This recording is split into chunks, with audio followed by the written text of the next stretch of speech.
Hindi ko hahayaan na matalo ko ng isang batang walang silbi at mahina. Walang laban ang kapangyarihan mo kumpara sa kapangyarihan ko. Kaya habang maaga pa, subuko ka na at hintayin na lang natin ang pagsilip ng pulang buwan para mailipat mo na ang iyong matampusa sa akin. Hindi mo kami mapapatay! Dahil sa mga sandaling to, ito na magiging katapusan mo! Lilipulin ko kayong lahat at wawasakin ko ang buhay na iniingatan mo! Kasabay ng paglitaw ng pulang buwan! At kasabay din nun, ikakalat ko ang dugo mo sa lupa! Ibabalik ko sa iyo ang lahat ng kasamaan mo! At tutunawin kita gamit ang kapangyarihan ko!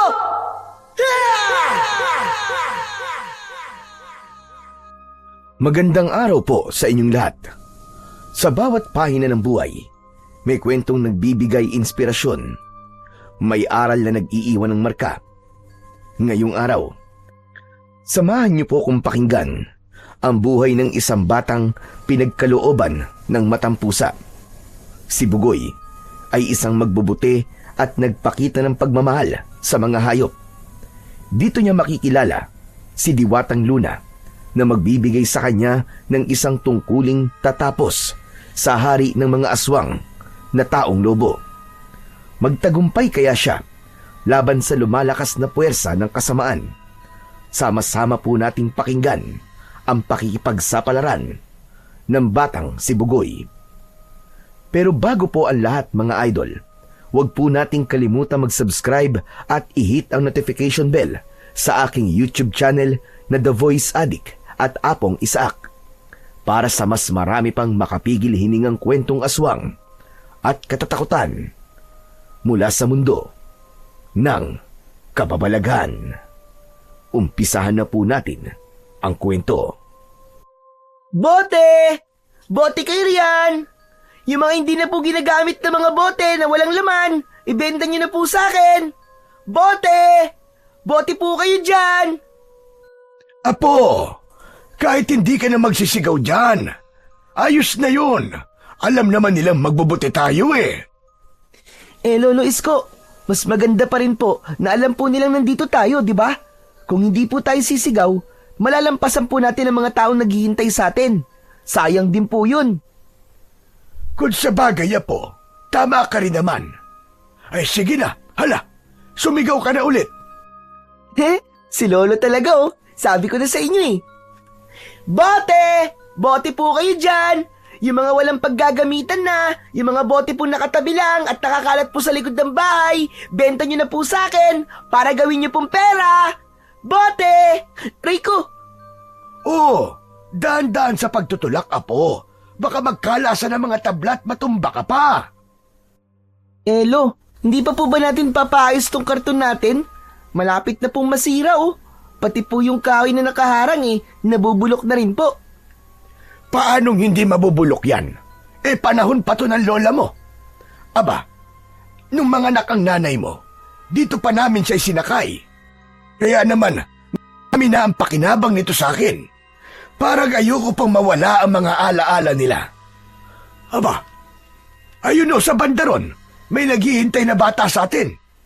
Aba, tignan mo, marami siyang dalang mga bote. Bilisan mo, Bugoy, at baka maunahan tayo ng iba. Lolo naman umiiwas lang po kayong pag-usapan ng tungkol sa mga magulang ko Magtatanong pa naman sana po ako. Alam ko naman kasing doon papunta ang usapan natin Hala, bilisan mo na at hindi tayo maunahan ng iba. Lolo Isko, tayo lang po magbubuti dito sa Barrio Pestro. Hindi po natin kailangan magmadali.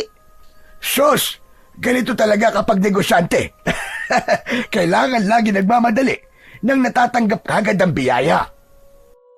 Lo, palagi naman po tayo may biyaya ng Diyos Ang pagising po natin sa umaga, isang biyaya na po yun na buhay pa po tayo at mararanasan pa po natin ang sarap ng buhay. Naku! Paktay! Si Castor pala ang batang nakatayo sa gilid ng daan, at naghihintay sa atin. Mainit ang dugo niyan sa akin Baka pagtripan na naman po nila ako. Huwag na po tayong tumuloy, Lo. Abay, hindi pwede sa akin ang ugali ng mga batang yan. Naghahanap buhay tayo ng maayos Gagambalain niya tayo. Tara na, Hindi siya uubra sa akin. Tignan lang natin. Huwag na po natin lapitan, Lo. Mabuti na po yung umiiwas tayo sa gulo.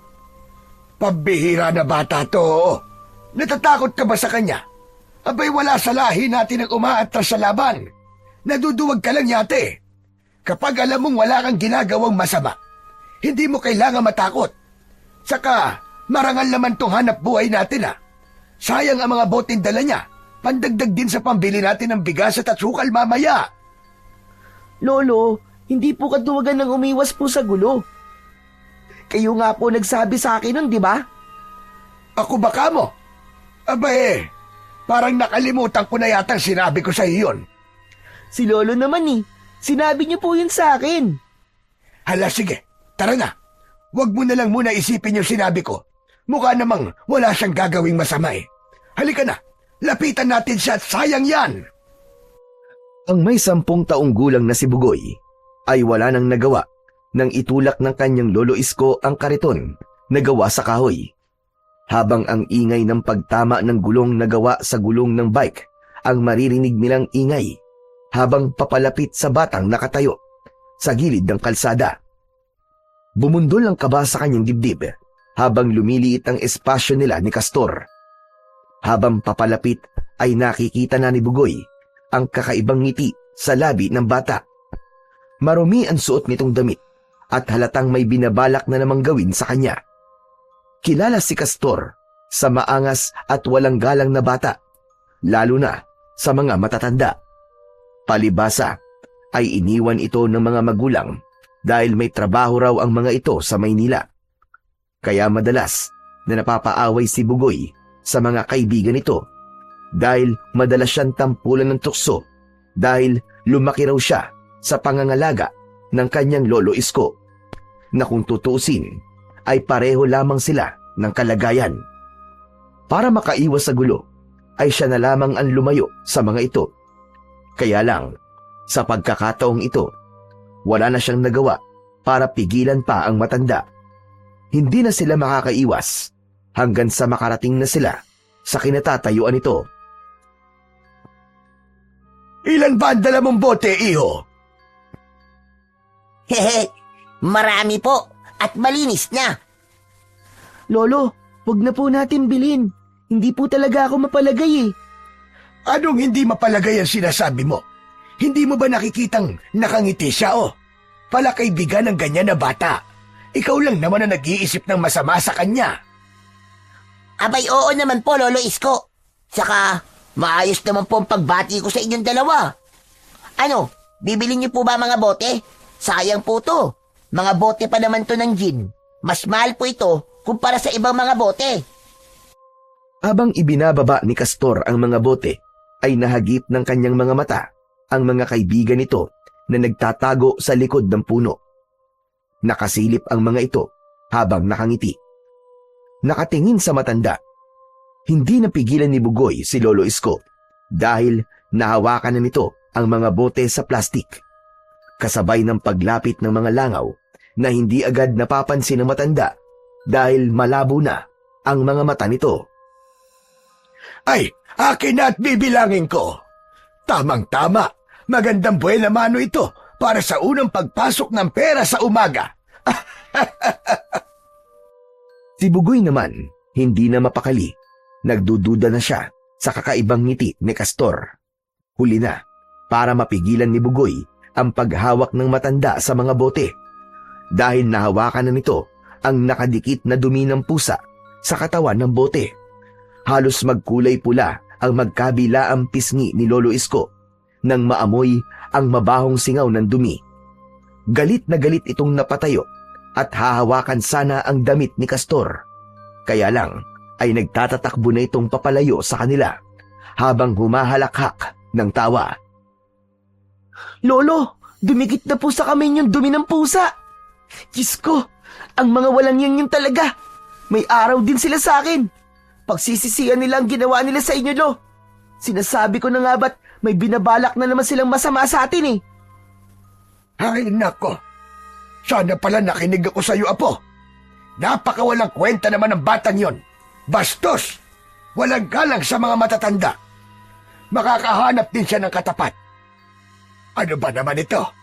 Ang baho ng kamay ko. Mukhang hindi na ako makakakain ng maayos ah.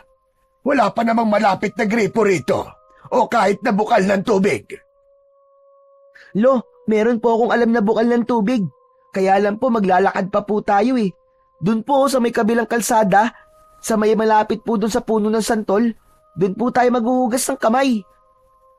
Kung hindi lang talaga masamang pumatol sa bata, abay hahabulin ko talaga ang lintik na yon at papaluin ko talaga ng patpat ang kanyang kamay nang magtanda siya. Pero apo, huwag kang gaganti sa kanya ha. Masama ang gumanti sa tao. Ipagpaubaya na lamang natin sa Diyos ang nangyari sa atin. Hindi magtatagal at mapaparusahan din ang batang yon. Ay, nako. Patawarin talaga ako ng Panginoon sa mga nasabi ko kanina. Lo, iwan na lang po muna natin ang kariton dito sa gilid ng kalsada. Mahihirapan po tayo umakyat sa burol kapag dinala po natin to dun eh. O sige, ikaw ang bahala. Baka dumikit pa ito sa hawakan ng kariton. Diyos ko, baho talaga. Ay! Nakakapanindig ng laman ng batang yon. Halatang napabayaan ng mga magulang. Saan ba yun nakatira? At mapagsabihan? Ang alam ko po, Lo, nakikita na lang po yun sa tsuhi niya. Wala po silang sariling bahay. Ikaw naman po kasi, Lo eh. May pasabi-sabi pa po kayo buena mano. Ayan tuloy. Na buena manuhan po kayo ng dumi ng pusa. Mukhang maraming ulam at kanin ang matitipid natin yan, Lo. Ba't talagang pinagtatawanan mo pa kung bata ka? Baka ihilamos ko to sa mukha mo, tignan mo. Para pareho na tayo mabaho nang hindi ka na makatawa dyan. Lolo naman eh, parang nagbibiro lang po ako eh. Baka po kasi tumaas ang presyon ng dugo nyo. Abay, sayang po ang buhay nyo, Lo. Balita ko pa naman po eh, may gusto po sa inyo si Lola Trinidad. Panay nga po ang dala ng ulam sa atin, di ba? Damuhong bata, Naire. Huwag mong bibigyan ng mali siya ang pagbibigay ng ulam sa atin ni Trinidad. Mabait lang talaga ang matandang yun sa akin. Sus, kunwari pa po kayo eh. Ayan nga po, tignan nyo. Namumula po ang tigkabila ang pisngi nyo. Hoy, umiibig na si Lolo Isko. Pumapag-ibig na siya. Tumigil ka. Ikaw ha, kapag may nakarinig sa iyong ibang tao, humanda ka talaga sa akin. Diila mo lang ang walang latay. Masyado po kasi kayong nagpapalata eh. Kita ko naman po na may gusto rin po kayo kay Lola Trinidad. Aminin! Tila nawala ang lungkot ni Lolo Isko nang asarin siya ni Bugoy. Madalas kapag nakikita niya ang matanda na nalulungkot, ay pinapatawa niya ito. Pero sa kaibuturan ng kanyang puso, galit na galit siya. Isang emosyong pinipigilan niyang ipakita sa kanyang lolo. Ayaw niyang tuluyang makagawa ng pagkakamali nang dahil sa galit. Kaya idinadaan na lamang niya sa pagbibiro ang lahat. Sana ay palagi siyang maging kalmado dahil ayaw niyang makasakit ng ibang tao. Pero ibang usapan kapag ang mahal niya sa buhay ang nasasaktan. Nawawala ang pagtitimpi at parang dinudurog ng paulit-ulit ang kanyang puso sa tuwing naaalala niya ang reaksyon ng matanda sa ginawa ni Castor. Kulang na lang ay ibuntun niya ang galit sa lupa at ito ang kanyang dudurugin ng paa. Bugoy, iho! Malayo pa ba tayo? Nandito na po tayo, Lo. Nandun po yung pansalok ng tubig. Nakasabit po sa sanga ng puno ng santol. May mga umiigib din po ng tubig dito, Lo. Kaya may nakahandang malinis po na tabo. Itinuro ni Bugoy ang malinaw na tubig mula sa bukal na malapit sa ugat ng puno ng santol. Sa tulong ng lilim na mga dahon ng puno, ay napapanatili ang lamig ng tubig. Tuwang-tuwa ang matanda habang nagsasalok ng tubig at naguhugas ng kamay malayo sa balon. Hindi pa ito nasiyahan at uminom pa ito ng tubig sa bukal. Ang bukal ay tubig na nanggagaling sa ilalim ng lupa. Madalas ay tinatawag din itong buhay na tubig. Ngayon ko lang nalaman na merong bukal ng tubig sa lugar na ito, Apo. Salamat talaga sa Panginoong Diyos. Malinis na ulit ang mga kamay ko. Dito po ako madalas na tumatambay kapag nakakaramdam po ako ng pagod. Ang sarap po kasi ng hangin dito, Lo. Sariwa at nakakawala po ng problema. Magsasalita pa sana si Bugoy nang bigla siyang natigilan. Napalingon siya sa bahagi ng halamang gubat na nakasandal sa puno ng santol. Nakakunot ang kanyang noo na napatingin sa muka ng matanda. Tila narinig din ito ang mahinang ingaw ng pusa. Likas sa maglolo ang mag-alaga ng mga hayop, lalo na ang mga pusa.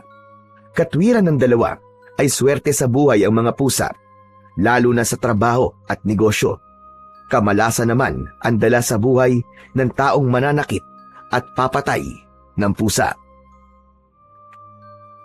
Naku, Lo, tignan nyo. Mukhang may itinapon na naman pusa sa gawing to. Ilang beses na po ako nakakakita ng pusa sa halaman na to, Lo. Tingnan nga natin, Apo. Mukhang mahina ang tunog ng kanyang pagniyaw. Parang may masamang nangyari sa kanya.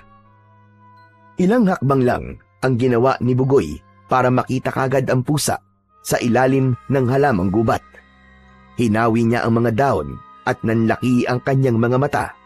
Nang tumambad sa kanyang paningin ang isang kulay puting pusa. Kulay asul ang mga mata nito. Kakaiba sa lahat ng pusa ang itsura nito. At sa kabila ng kagandahan ng anyo ng pusa, ay nakuha pa itong saktan ng taong may gawa nito. Patunay ang sugat nito sa paa, pati na ang ilang patak ng dugo sa lupa. Halata ang sakit sa bawat pagngiyaw nito, habang hinahabol ang hininga at hirap gumalaw. Abay, Diyos ko, Apo. Sino naman ang walang puso na gumawa nito sa pusang yan? Kawawa naman.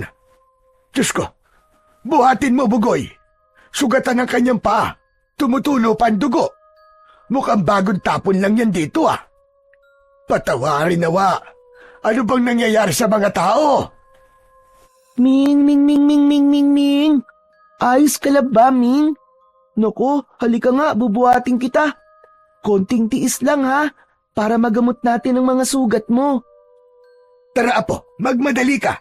Pumunta tayo dun sa kinaroroonan ng kariton nang madala natin siya sa bahay. Nang lumapat sa palad ni Bugoy ang payat na katawan ng pusa, ay nakaramdam siya ng kalungkutan. Nakita niyang hindi lang yun ang sugat na tinamo ng pusa. Para itong nanggaling sa matinding labanan. O di kaya ay nakaranas ng matinding kalupitan mula sa mga tao. Payakap niya itong binuhat habang tinatahak ang daan papunta sa kinaroroonan ng iniwan nilang karton. Sa pagmamadali nila ay napadaan sila sa halamang may amor seko o halamang may bulaklak na tinik na kumakapit sa suot niyang short. Tanaw niya ang matanda na nagmamadali sa paghakbang para lang makarating kagad sa ibaba ng burol. Kaya lang, biglang napatigil si Lolo Isko.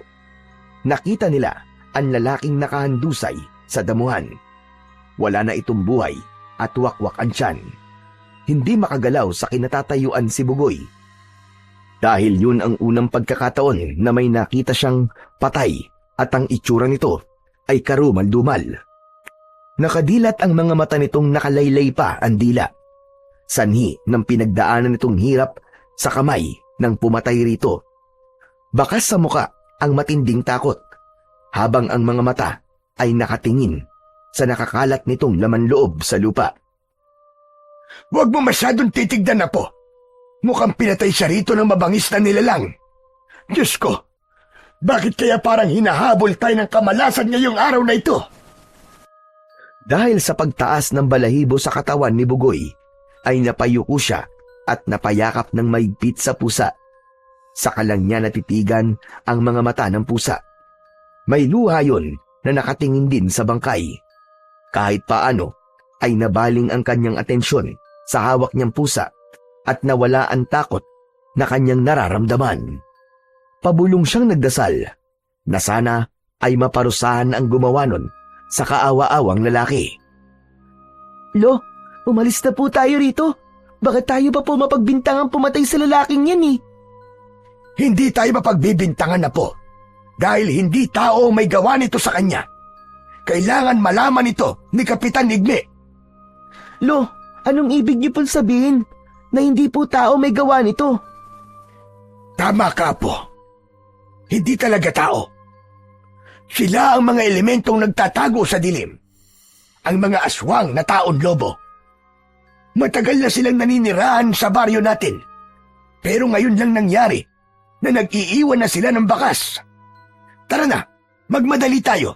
Kailangan na nating umalis sa lugar na ito. Halos hindi na lumapat ang mga paa ni Bugoy sa pagtakbo para lang makarating kagad sa kinaroroonan ng kariton. Kaya lang ay dismayado sila sa nadatnan. Napasigaw si Lolo Isko dahil sa labis na galit at pagkabigla. Kasunod ang pag-agos ng masaganang luha sa pisngi. Tumambad sa kanilang paningin ang nasirang kariton. Sinadya yung pukpukin ng matigas na bagay dahil sobra ang pagkadurog ng bawat kahoy. Ang gulong naman na gawa sa lumang gulong ng bike ay butas-butas ang goma at wala na yung hangin. Para silang nawalan ng mahal sa buhay, lalo na si Lolo Isko na napaluhod at napaupo pa sa lupa. Para siyang sinasaksak ng kutsilyo sa dibdib, sanhi ng labis na galit. Diyos ko! Ang kariton ko! Bakit nangyari to? Anong ginawa niyo? Sino may gawa nito? Mga hayop kayo! Sino may gawa nito? Lumabas kayo! Magpakita kayo! Magbabayad kayo! Magbabayad kayo! Nilapitan ni Bugoy ang humahagulgol na si Lolo Isko. Alam niya kung gaano kamahal ng matanda ang kariton. Buong buhay nito ay kasama na nito ang sasakyang yon. Walang kasing sakit ang makitang nilapastangan ng hindi pa nakikilalang tao ang pag-aari ng matanda. Lo! Tama na po, Lo! Huwag na po kayong umiyak! Apo, bakit nila ito ginawa sa atin? Kilala ko po ang gumawa nito sa kariton, Lo. Wala nang ibang gagawa nito sa atin, kundi ang mga hayop na yon. Huwag kang magbibintang sa tao, Apo. Lalo na kung hindi ka sigurado at walang patunay na sila nga ang may gawa nito. Sino po bang gagawa nito sa atin, Lo? May patunay na tayo. Si Castor po nasa likod ng pamiminsalang ito, Lo. Ang dapat po sa kanya ay maparusahan. Diyos ko! Paano na tayo ngayon? Sinira ang tanging pinagkukunan natin ng pangangailangan sa araw-araw. Habang nag-uusap ang maglolo, ay biglang dumating si Kapitan Igme. Sakay ng tricycle na madalas na gamitin ng mga ito sa pagre-responde. Kasama ang mga tanod nito. Ang huling bumaba sa sasakyan ay si Castor. Inilapag sandali ni Bugoy ang pusa sa damuhan. Nakuyom naman niya ang kanyang kamao habang nakatingin sa nakangising si Castor. Hindi na nakapagtimpi ng galit si Bugoy nang makita ang muka ni Castor. Mabilis niya itong nilapitan at walang kaabog-abog na sinuntok niya ito sa muka. Bumagsak ito sa lupa, dala ng bugso ng kanyang damdamin. Sinakyan niya ito sa tiyan at paulit-ulit niyang pinagsusuntok ang muka nito hanggang sa pumutok na ang labi ni Castor. Inawat lamang sila ng mga tanod ni Kapitan. Bitiwan niyo ako! Bitiwan niyo ako! Mapapatay ko ang hayop na yan! Teka! Ito ba problema mo? Dahil ba sa dumi ng pusa, kaya ka nanakit, ha? Tigilan mo ako! Nagmamaang-maangan ka pa? Alam kong ikaw ay may gawa nito sa kariton namin ni Lolo Isko! Sinira mo ang kariton namin, hayop ka! Abay, kasalanan niyo yan. Parang harang kasi ang bulok niyong kariton eh. Pagpasalamat ka na lang at pinagpahinga ko na ang sasakyan niyo. Bulok na eh. Pinagtsatsagaan niyo pa? Narinig niyo po ba yung kapitan? Siya po ang sumira sa aming kariton. Irireklamo po namin siya. Parusahan niyo po siya, kapitan. Kailangan niyang bayaran ng mga nasira niya. Yun naman pala eh. Lumabas din ang totoong dahilan. Kailangan mo ng pera, pantapal sa bulok niyong kariton. Hayop ka talaga. Pagbabayaran mo to. Hindi ako papayag na hindi mo pagbayaran ng ginawa mo sa kariton ng lolo ko. Umawat si Kapitan Igme sa pagwawalang yun ni Bugoy. Sinabi nito na paghaharapin sila nito sa barangay para mapag-usapan ang mga nangyari. Kaya lang ay may mahalaga itong kailangang gawin. Kaya ito nandoon dahil si Castor ang nagsabing may nakita raw itong patay sa damuhan. Yun din ang nakita ni Namugoy at Lolo Isko. Ipinasok ng isang tanod sa loob ng tricycle si Castor, saka pinaandar ang sasakyan para dalhin ito sa barangay. Samantalang si Lolo Isko naman ay seryosong nakatingin sa papalayong sasakyan. Bakas sa muka ng matanda ang matinding galit, maging ang nakakatakot nitong tingin sa batang nasa loob ng tricycle. Sumilip pa si Castor at hinibatan pa si Bugoy bago ito tuluyang umalis. Samantalang sina Lolo Isko at Bugoy naman ay pinulot ang mga nasirang kariton. Hindi na sila sumama sa mga tanod at kay Kapitan para tignan ang patay sa damuhan. Kinarga na lamang ni Bugoy ang nangihinang pusa. Nagsimula na silang maglakad sa mabatong kalsada pauwi sa kanilang bahay, habang tirik ang araw at mahapdi ang init sa kanyang balat. Naunang naglakad si Lolo Isko. Wala itong imik at bagsak ang balikat na dahan-dahang humahakbang hanggang sa makarating sila sa bahay nila na nasa gitna ng malawak na parang o damuhan. Pumasok si Lolo Isko sa loob ng kwarto nito. Isinara nito ang pinto sa kwarto at naiwan si Bugoy na nakatayo sa labas ng silid. Kasunod ang narinig niyang impit na paghikbi nito sa loob. Kaya hinayaan niya itong magluksa sa nangyari sa pinakamamahal nitong kariton. Habang si Bugoy naman ay inilapag ang sugatang pusa at inihiga sa telang nakapatong sa ibabaw ng lamesang gawa sa kawayan. Pumasok siya sa loob ng kusina at kumuha ng malinis na tubig. Lumabas siya ng bakuran at kumuha na rin ng talbos ng dahon ng bayabas at mabilis niya yung nginuya para naman itapal sa sugat sa paa ng pusa. Pagbalik niya ay tulog na ang pusa, kaya madali na para sa kanya ang malinisan ang sugat nito. Hindi na rin ito hinahabol ang hininga. Nang hawakan na niya ang paa nito, nagulat siya nang biglang naghilom ang sugat nito at nabitin sa ere ang kamay niyang may hawak ng inuyang dahon ng bayabas. Diyos ko!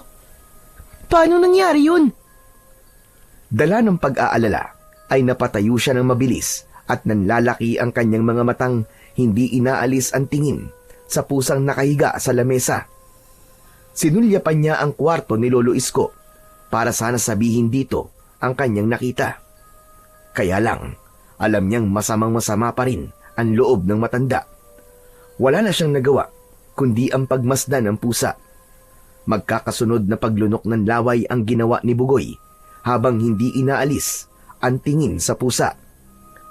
Maya-maya pa ay mas lalo siyang natakot nang may lumabas na kulay asul na liwanag mula sa balahibo nito at pumasok ang liwanag sa kanyang mga mata. Hindi na siya nakatiis. Malakas ang kanyang sigaw na napaupo siya sa sahig.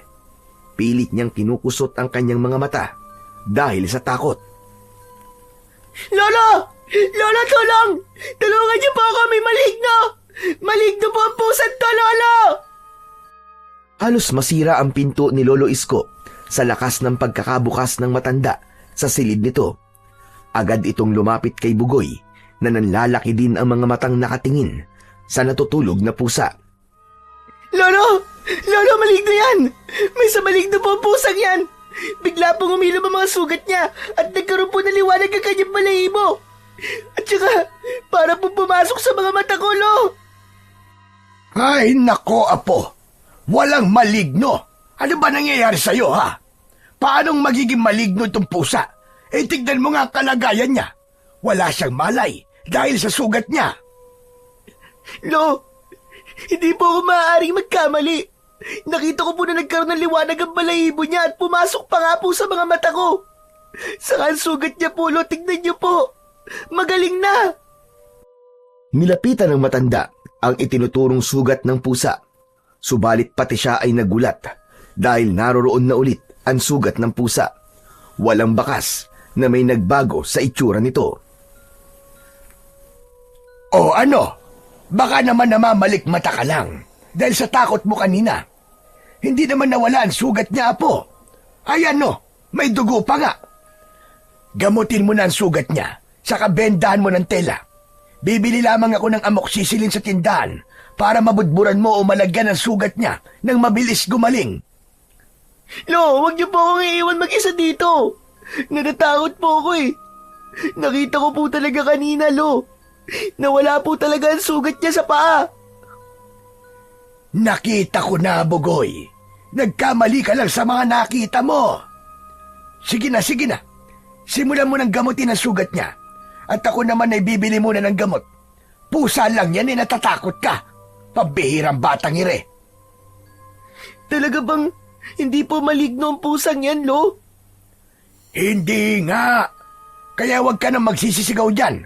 Para kang hindi lalaki eh. Hindi na po ba masama ang loob niyo sa nangyari sa kariton niyo, Lo? Hindi na. Ayos na ako.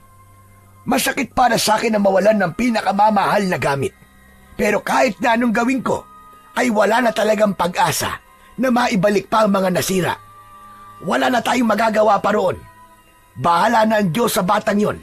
Makakahanap din talaga siya ng katapat sa lahat ng kasamaan na ibinibigay niya sa atin. Ang mahalaga ay magamot kagad ang pusa. Mabilis lang ako. Babalik din kagad ako. Ang mabuti pa kumain ka na rin muna at baka gutom lang yan. Pagkalabas ni Lolo Isko sa pintuan, ay agad na sinulyapan ni Bugoy ang pusa na nakahiga sa lamesa. Takot na takot siyang lumapit dito dahil alam niyang hindi siya nagkamali sa kanyang nakita kanina. Maya-maya pa ay biglang nagising ang pusa at tumingin ng diretso sa kanya, kasabay ng paglitaw ng liwanag sa kanyang dalawang mga mata. Dahil sa takot ay pinispis niya ang kanyang mga mata sa pag-asang baka mawala ang liwanag na yon na nakikita niya. Pero nagkamali siya. Nang muli siyang tumingin sa pusa, ay halos manlaki ang kanyang mga mata nang balutin ito ng malakas na liwanag sa katawan. Naging isang napakagandang babae ito. Mahaba ang alon-alon nitong buhok. Maliit at maamo nitong muka. Kapansin-pansin din ang matulis nitong tenga na lampas hanggang sa ulo nito. Mas lalong nakadagdag sa ganda ng babae ang malakristal nitong mga mata na bumagay sa mga perlas na nasa ulo nito. Nakaawang ang kanyang bibig na hindi makapagsalita habang nakatingin sa nakalutang na babae. Nya! Sino po kayo? Paano po kayo naging isang babae? Huwag niyo po akong sasaktan, ha? Nakikiusap po ako. Bugoy, hindi kita sasaktan. Teka, kilala niyo po ako? Oo naman, dahil naririnig kita. Mula sa simula, ay alam kong may mabuti kang puso. Kaya naman, nagpapasalamat ako sa iyo sa pagkakaligtas mo sa akin. Ano po bang kailangan niyo sa akin? At sino po kayo? Ano pong klase kayong nilalang? Ako si Diwatang Luna, na nangangalaga sa mga hayop at kalikasan. Kailangan ko ang tulong mo, Bugoy. Kailangan mapigilan ang pag-asik ng lagim ng hari ng mga aswang na taong lobo. Kailangan namin makipag-ugnayan sa iyo dahil ikaw lamang ang may kakayahang lumaban sa kanya. Ano po? Hari ng mga aswang? Pero ano pong magagawa ng isang batang katulad ko, Diwatang Luna? Saka, bakit po ako? Pinagkalooban na kita ng matampusa upang makita mo ang mga nilalang na hindi nakikita ng mga ordinaryong tao. May taglay kang kapangyarihan na kayang bumuksa sa alagad ng kadiliman. Ikaw ang napili ko sa lahat ng batang nakatira dito dahil nakapasa ka sa pagsubok ko. Bukod pa ron, ay taglay mo na ang katangian ng isang mandirigman tutugis sa hari. Malaki ang may tutulong mo sa aming lahi, Bugoy. Pero, mahal na Diwata, natatakot po ako eh. Hindi ko po kaya. Sinasabi ko sa iyo, Bugoy, hindi mo na maiiwasan ang tungkuling nakaatang sa iyong balikat. Pagpasok pa lang ng kapangyarihang liwanag sa mga mata mo, ay kaakibat na nito ang isang misyon. Isang tungkulin bubuksa sa mga kampon ng kadiliman. Kung hindi ka kikilos, manganganib ang buhay ng mga tao rito. Lalo na ang mga batang nananakit na mga hayop. Sila ang pangunahing pagkain ng mga aswang na taong lobo dahil humihigop sila ng masasamang enerhiya. Balak nilang kunin ang siyam na buhay ng pusa upang makamit ang walang hanggang lakas ng kapangyarihan. Hanapin mo ang mag-asawang unang tumulong sa akin.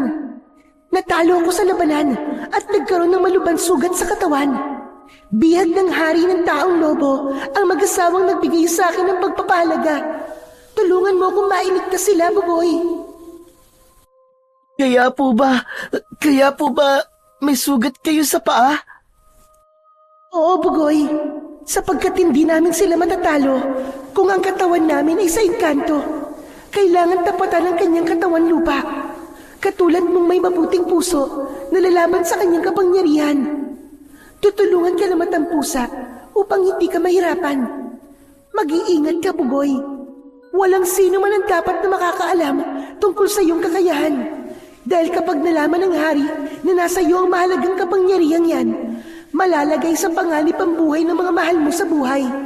Sila ang gagamitin ng hari para mapasuko ka. Ihaharap ka niya sa pulang buwan. Doon lang niya makukuha ang kapangyarihang taglay mo. At yun na din ang magiging katapusan ng buhay mo. Pero, mahal na Diwata Luna, paano ko po makikilala ang mag-asawang pinapahanap niyo po sa akin? Tignan mo ang mga pusa sa kanilang mga mata. Makikita mo ang kanilang totoong itsura. Dahil malakas ang kutob kong ginawa na silang mga pusa para hindi ko sila matagpuan. Diyos ko, yun po ba ang kakayahan ng hari ng mga aswang? Ang gawing mga hayop ang mga taong nagiging biyag nila? Nagkakaroon ng bisa ang kapangyarihan ng hari ng mga aswang sa taong nananakit sa mga pusa o sa mga hayop. Kung ganun po, ang mag-asawang pinapahanap niyo po sa akin ay minsan na pong nanakit ng pusa? Hindi, Bugoy. Ginamit lang sila ng hari ng mga aswang para makuha ko. Ginamitan lang sila ng malakas na mahika para malakit ng pusa. Inuutusan na muna niya ang mga bihag na gumawa ng masama bago niya ginagawang pusa. At ganun din ang gagawin niya sa lolo mo sa oras na malaman niya na sa'yo ko ipinagkaloob ang mutya ng matang pusa. Diyos ko, wag naman sana madamay ang lolo ko, Diwata Luna. Bakit niya po ito ginagawa? Dahil sa oras na maging hayop na ang taong nagiging bihag nila, madali na nila itong maihaharap sa pagpula ng buwan. Ito ang ritual ng mga taong lobo para sa pagpapalakas at pagpapahaba ng kanilang mga buhay. Kukunin nila ang siyam na buhay ng pusa at sisipsipin ang dugo. Sabay-sabay silang papaslangin sa pagsapit ng takdang oras. Kailangan mo magpadali, Bugoy. Pigilan mo at wakasan ang dumarami niyang alagad upang maramdaman nila na meron ng kumakalaban sa kanila. Bulabugin mo sila para hindi na sila makapambiktima pa ng mga tao. Kasabay ng paglaho ng liwanag sa katawan ng babae, ang pagbabalik naman ito sa pagiging pusa. Tila nagkataon na sumilip rin si Lolo Isko sa pintuan at iginala ang paningin sa loob ng bahay. Pumasok ito sa loob at pinagmasdang mabuti ng matanda ang nakaupong si Bugoy. Inilapag ng matanda ang dala nitong mga gamot sa lamesa. Anong nangyayari rito? Bakit parang namumutla ka yata, Bugoy? Ha? Wala po, Lolo. Hindi lang po siguro mawala sa isip ko ang lalaki na tagpuan natin kanina. Sa palagay niyo po, Lo, totoo po bang may mga aswang po sa baryo natin? Hay nako, tumayo ka na nga muna dyan. At para kang ewan sa itsura mo. Bakit parang naging interesado ka yata sa mga aswang? Wala naman po, Lolo. Natatakot lang po kung baka magising po tayo isang araw na puro aswang na po ang nakikita natin. Tumayo si Bugoy at kinuha ang gamot sa plastik. Sinimulan niyang lagyan ng gamot ang sugat ni Luna. Nilagyan na rin niya ng benda sa paa. Kaya lang, muntik na siyang matumba sa kanyang kinatatayuan nang makita niya ang isang nakakatakot na nilalang sa tabi ni Luna. Kahit nasaan yung pusa pa si Luna, ay kaya pa rin itong makipag-usap sa kanya. Yun nga lang, ay hindi siya maaaring sumagot dito dahil katabi niya si Lolo Isko na nagpapaypay ng karton sa muka. Hindi lang ang mga maligno ang makikita mo, Bugoy. Pati na mga kaluluwang hindi matahimik. Lahat sila ay magpaparamdam sa'yo. Hindi mo sila pwedeng kausapin o tulungan dahil hindi sila sakop ng iyong kapangyarihan. Makikita mo lang sila, pero hindi ka nila masasaktan. Gustong-gusto niya nang sumagot kay Luna pero hindi niya magawa dahil takot talaga siya sa mga kaluluwa o multo na magpapakita sa kanya. Gusto niya nang umayaw, kaya lang may kailangan pa siyang tuparin dito para makalaya sa malupit na hari ng aswang. Gagawin niya yun para sa kanyang Lolo Isko. Oh, bakit nanginginig yata ang kamay mo, Bugoy? Ako na nga gagawa niyan. Magpahinga ka na muna ron sa kwarto mo. Sige na. Mabuti pa nga po, Lolo. Sinulyapan lang ni Bugoy si Luna habang ginagamot ang sugat nito. Pagpasok niya ng kwarto ay halos mapatalon siya sa gulat nang makita ang mga nakatayong maligno sa paligid ng kanyang katre. Ang isang maligno ay kulay berde ang katawan na nakahiga pa sa kanyang higaan. Dala ng labis na takot ay napabalik siya sa kinaroroonan ng kanyang Lolo Isko. Lolo, dito na lang po ako matutulog sa mahabang bangko na to, ah. Abay, bakit naman? Ano ba nangyayari sa'yo? At parang takot na takot ka yata.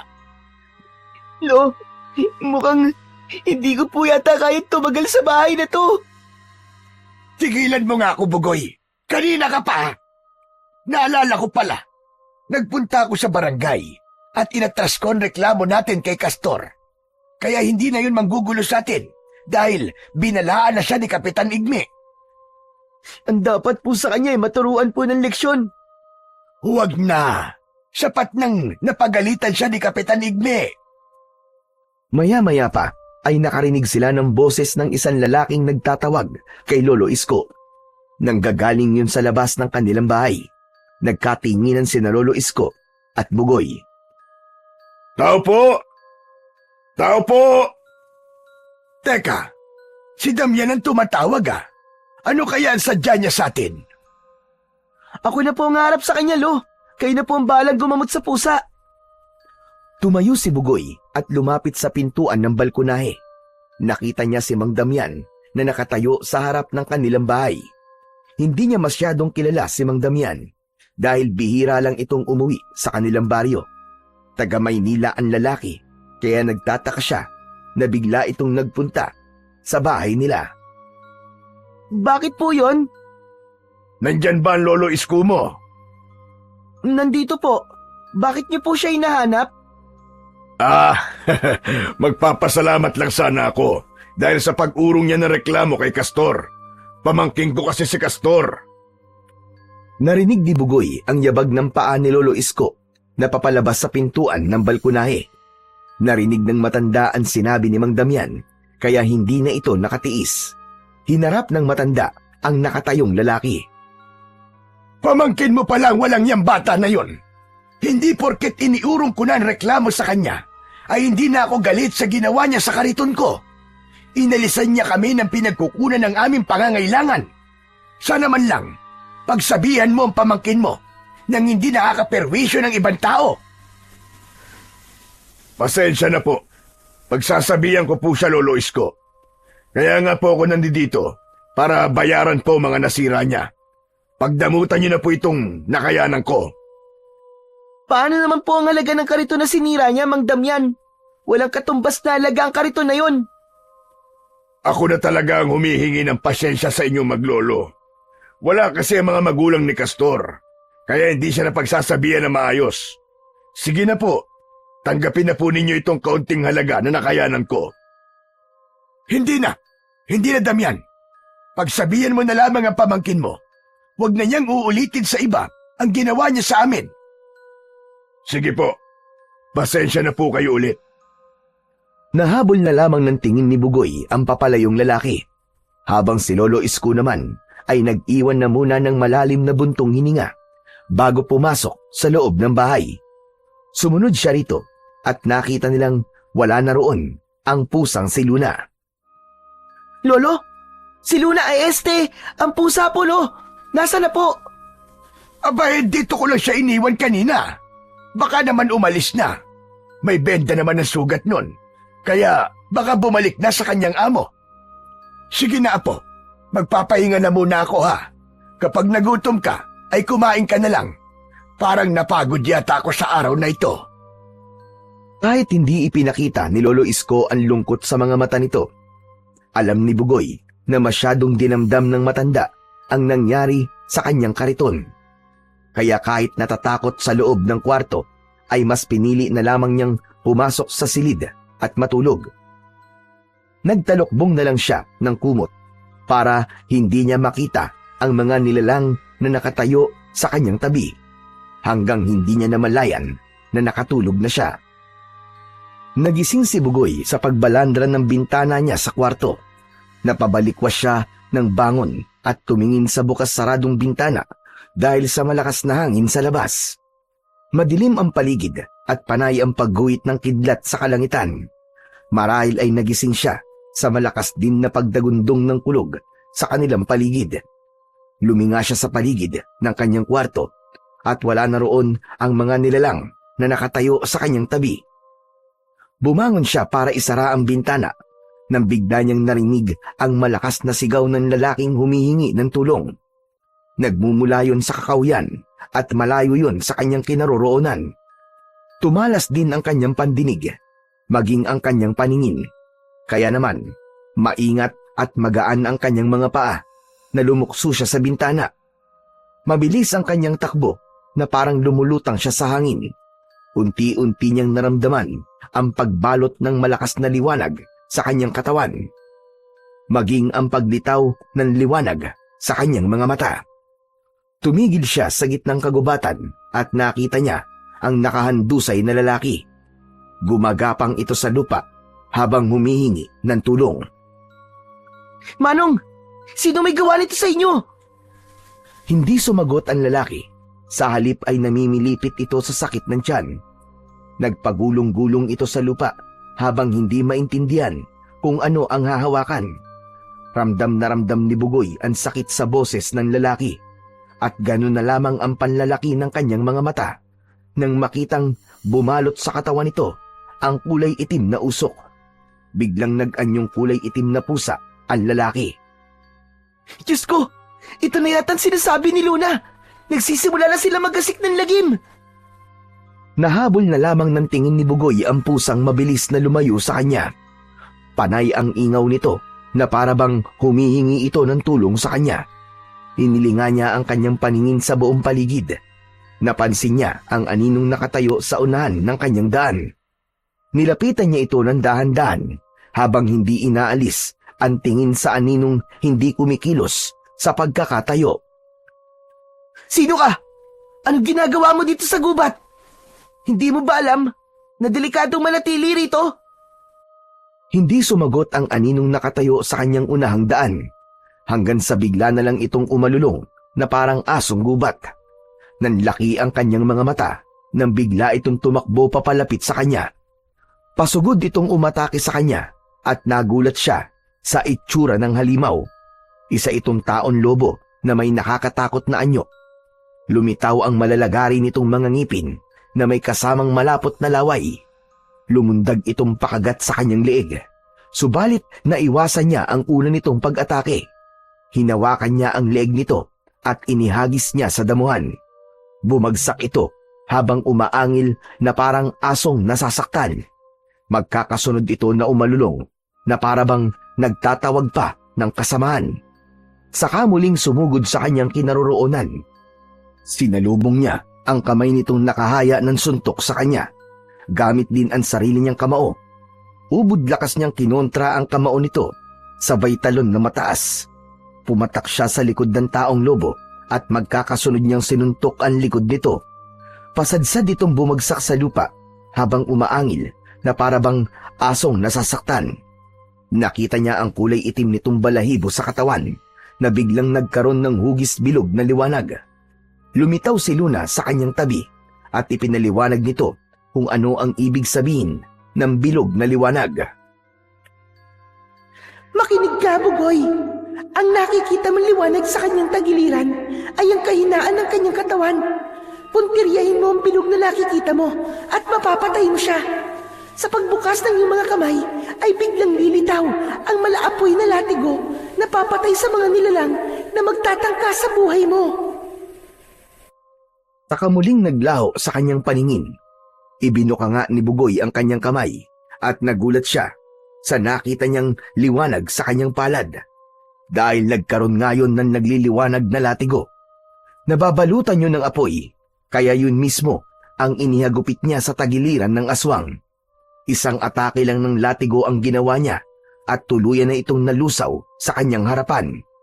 Para itong nasunog na papel na sumama sa hangin ng abo. Ngunit bago pa man siya makakabawi sa pagkabigla, ay dumating pa ang 2 taong lobo.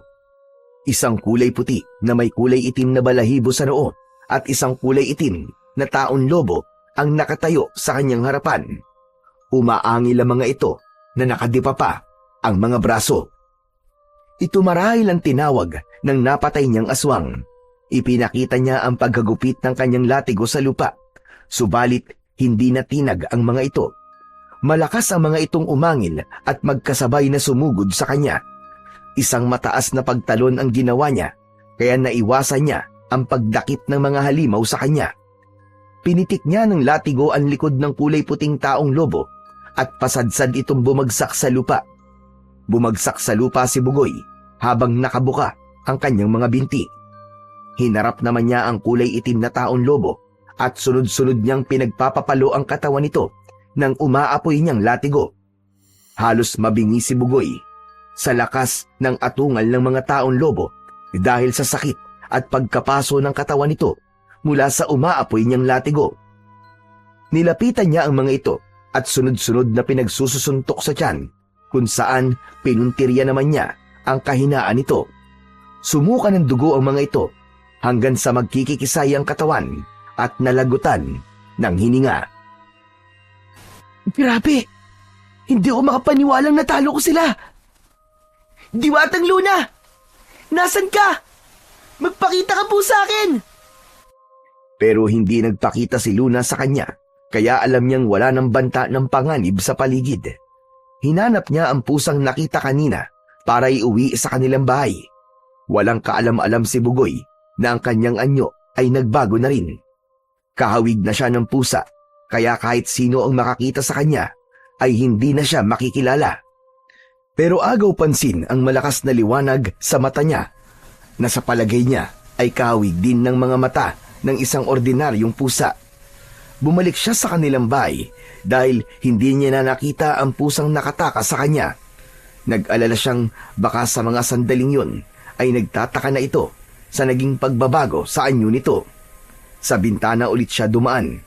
Pagbagsak niya sa saig ay umikot lang siya ng 2 beses at muling bumalik ang kanyang dating anyo.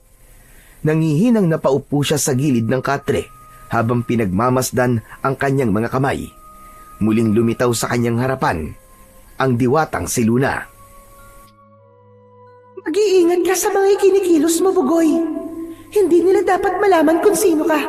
Dahil kung hindi, aatakihin nila ang kahinaan mo.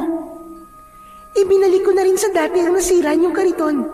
Subalit, iniba ko lang ang itsura upang hindi mahalata ni Lolo Isko. Gamitin mo ang kariton sa lihim na pagmamatsyag sa buong baryo. Kung dati bumibili ka ng mga bote, ngayon naman ay mag-iipon ka ng mga pusang nakakalat sa kalye. Ililigtas natin sila sa kamay ng hari ng mga aswang.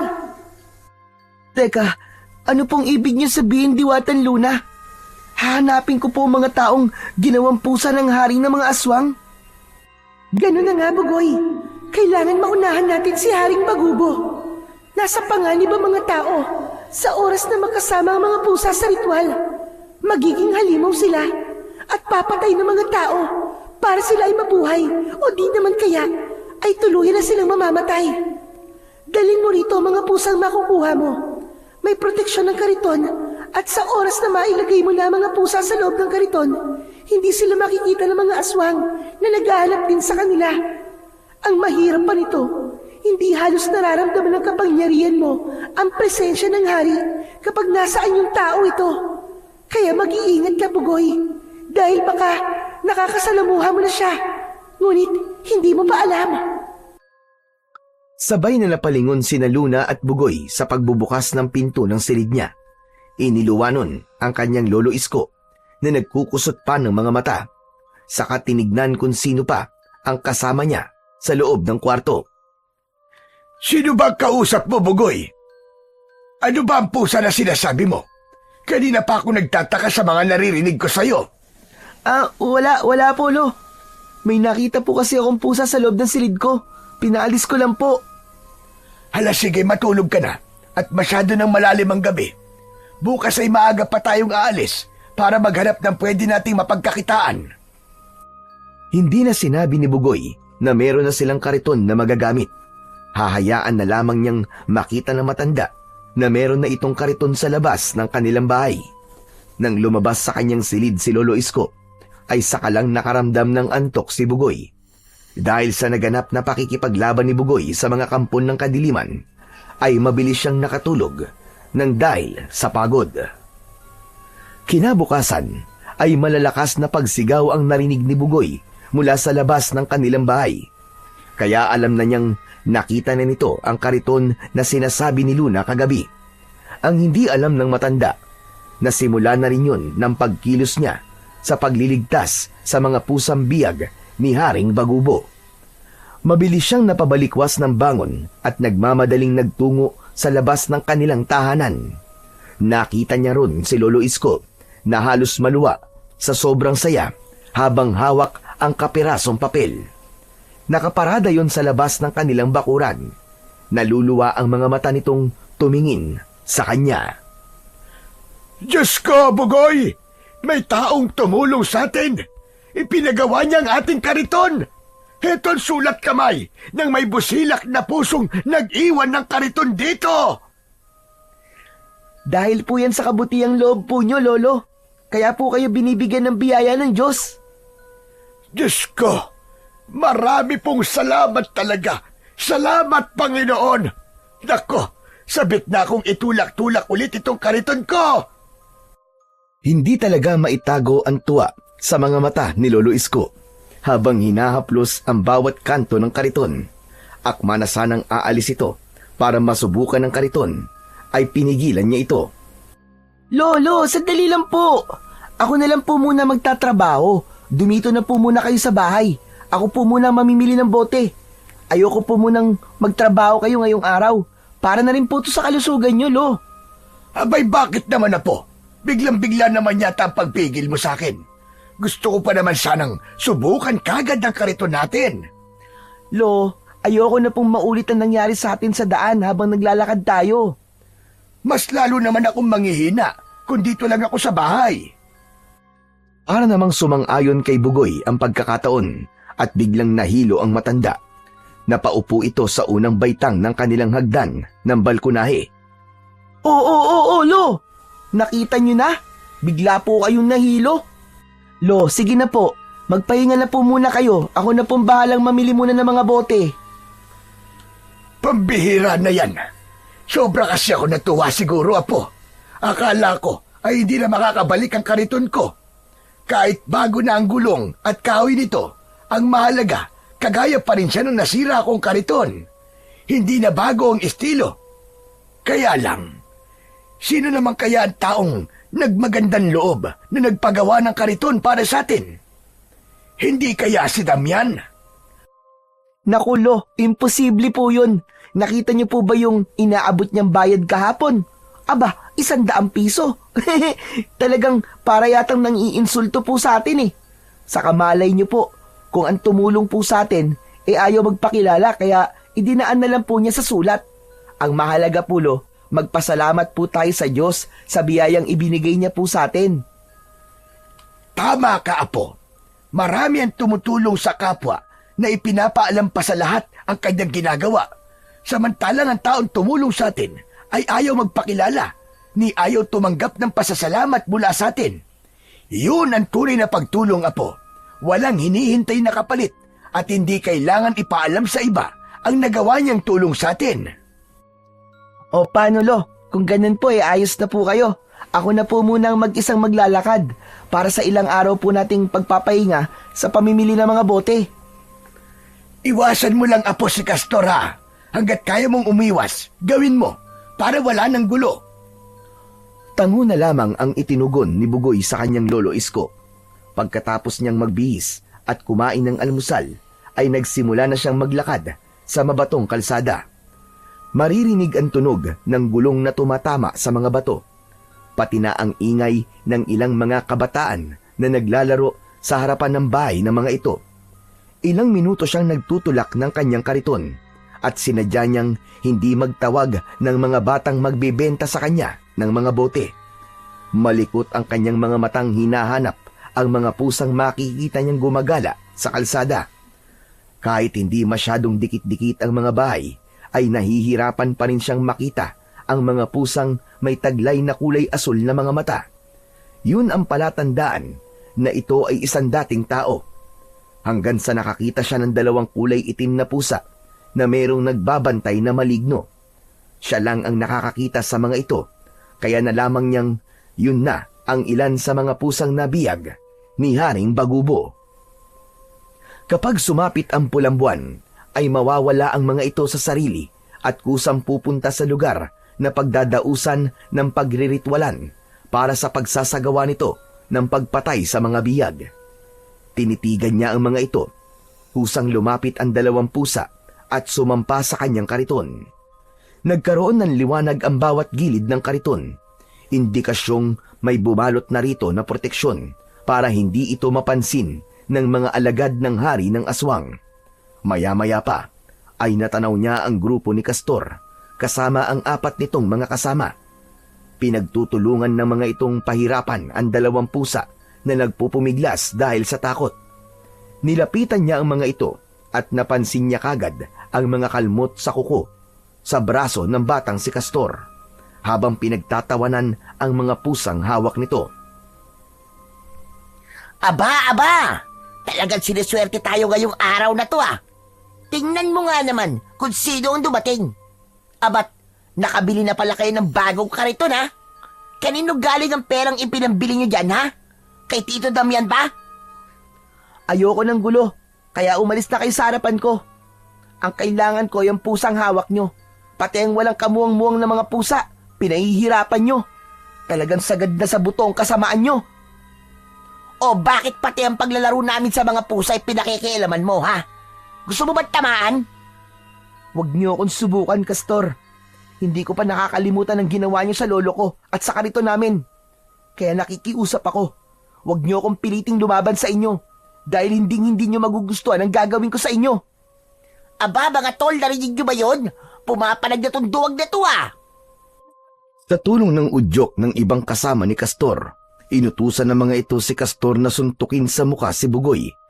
Kaya lang, bago pa dumapo ang kamao nito sa kanyang muka, ay nakailag na siya at agad na nakaganti ng sipa sa sikmura nito.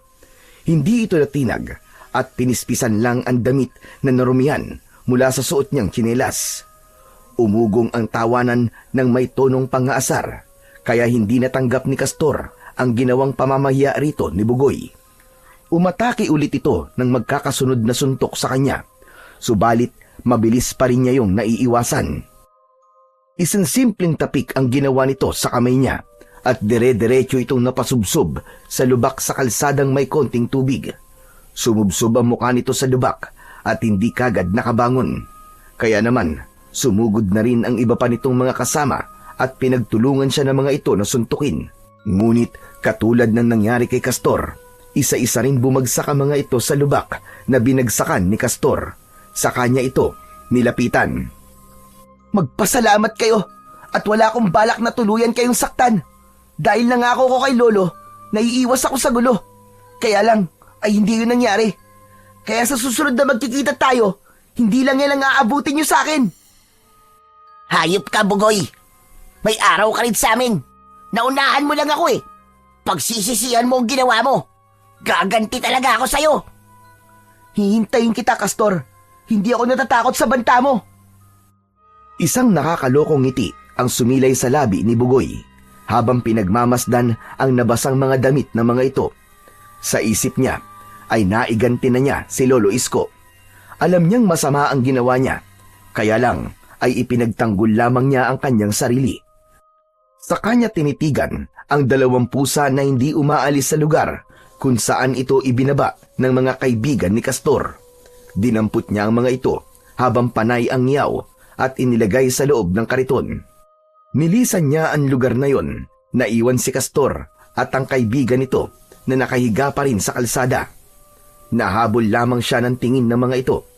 Buong araw na naglibot si Bugoy sa buong baryo hanggang sa abutan na siya ng pagdilim sa daan. Lumabas muli ang malakas na liwanag sa kanyang harapan at nakita niya si Luna na nakalutang sa hangin. Masaya ito sa nakitang 16 na pusang nakaupo lang sa kariton at hindi umaalis. Masamang balita, Bugoy. Hindi ko alam kung paano kung sisimulan sa'yo ang biglaang pagbabago sa plano natin. Bakit po, Diwatan Luna? Nalaman kong mamayang hating gabi na ang pagsikat ng kulay pulang buwan. Ang ibig sabihin lang nito, mamaya na isasagawa ang ritual at ang nakuha mo mga bihag ay wala pa halos sa kalahati ng nabiktima ni Haring Bagubo. Marami pang pusa ang nawawala. Ano po? Hindi ko alam na nagawa ng paraan ni Haring Bagubo ang pagtatago sa kulay pulang buwan at ngayon ko lang nalaman na ngayon na isasagawa ang ritual. Pero, mahal na Diwatan Luna, paano po mga pusang ito? Itago mo sila sa bahay nyo at saka mo na lang ipaliwanag sa lolo mo kung ano ang dahilan ng ginagawa mo. Bilisan mo, kailangan natin paunahan ang mga pusa sa pagpunta sa pusod ng kagubatan para sa pagsasagawa ng ritual. Halos hindi lumapat sa lupa ang mga paa at mga gulong ng kariton ni Bugoy dahil sa pagmamadaling makauwi sa bahay ni Lolo Isko. Kaya lang, biglang bumundol ang kaba sa kanyang dibdib nang makitang sira at wasak ang dingding ng kanilang balkonahe. Nagkalat ang mga gamit sa labas na parabang may nagpambuno sa loob ng kanilang bahay. Nagmamadali siyang umakyat sa itaas at pumasok sa loob ng kubo nila. Nakita niya ang mga engkantong nagbabantay sa matanda at sinabi ng mga itong may kumuha sa matanda. Isang taong lobo na kumaladkad sa kanyang lolo. Parang pinagsakluban ng langit at lupa si Bugoy. Magkahalong takot at pag-aalala ang naramdaman niya. Hindi! Hindi maaari ito! Si Lolo Isko! Hindi ko dapat siya iniwan! Patawarin niyo po ako, Lolo! Hintayin niyo po ako! Ililigtas ko kayo! Umiiyak na napaupo si Bugoy sa upuan na nakaharap sa lamesa. Nakita pa niya ang pagkaing nakahain sa ibabaw ng lamesa para sa kanya. Kaya mas lalo siyang nag-alala dahil nasa panganib na ang kanyang Lolo Isko. Maya-maya pa ay narinig niya ang kaluskos sa labas ng kanilang bahay. Mabilis siyang lumabas ng kanilang kubo, ngunit bigla rin ang pagbalandra niya sa dingding nang maramdaman niya ang pagtama ng kamao sa kanyang sikmura. Bumagsak siya sa saig at naramdaman niya ang pananakit ng kanyang tiyan. Nahirapan siyang huminga. Pumasok ang kulay itim na taon lobo. Umaangil itong parang asong galit habang tumutulo pa ang laway na nakatingin sa kanya. Pinilit niyang tumayo at umikot ng 2 beses sa ere. Lumitaw ang matang pusa niya na nagpaatras sa kalaban. Bumalot ang liwanag sa buo niyang katawan. Kaya naman, nasilaw ito na napataklob pa ng braso sa mga mata. Nagkaroon ng pagkakataon si Bugoy na atakihin ito sa pamamagitan ng kanyang kamao. Sinundan niya ang paglitaw ng hugis bilog na liwanag sa katawan nito. Yun ang kanyang pinuntirya. Magkakasunod na suntok ang pinakawalan niya sa tagiliran nito, kaya't pasadsad itong bumagsak papalabas ng bahay. Pumatak ang katawan nito sa mismong hagdanan at halos mapaigik ito sa sobrang sakit. Mabilis siyang lumapit dito at sinakal niya ito sa leeg. Hayop ka! Saan niyo dinala ang lolo ko? Saan? Magsalita ka! Saan niyo dinala ang lolo ko? Bawat tanong ni Bugoy ay isang suntok sa muka ang kanyang pinapakawalan. Galit na galit siya sa ginawa ng hari na mga ito sa pagdukot sa kanyang pinakamamahal na lolo. Hindi na kinaya ng aswang ang lakas ng kamao ni Bugoy at napilitan itong ituro kung nasaan ang kanyang lolo Isko. Nalaman niyang ginawa ng pusa ang matanda. Tumayo siya habang naluluwa sa galit. Lumabas ang kanyang latigo sa kanyang kamay at hinagupit niya ng paulit-ulit ang katawan ng aswang. Natunaw ang katawan ng taon lobo dahil sa apoy na dumikit dito. Umalingasaw ang mabahong amoy mula sa nasusunog na balahibo ng hayop. Hindi pa man siya nakakabawi ng lakas. Tumilapon si Bugoy sa halamanan ni Lolo Isko. Nasundan niya ang pinagmulan ng malakas na kamao. Nakita niya ang isang kulay abo na taon lobo. Mapula ang mga mata nito na mabilis lumapit sa kanya at ibinaon ang kuko sa kanyang dibdib. Napasigaw siya sa sobrang sakit. Binuhat siya nito at ibinalibag siya sa lupa. Tumayo ito sa kanyang harapan at umalingaw-ngaw ang malakas nitong halakhak. Sino ka? Para pigilan ako sa mga plano ko.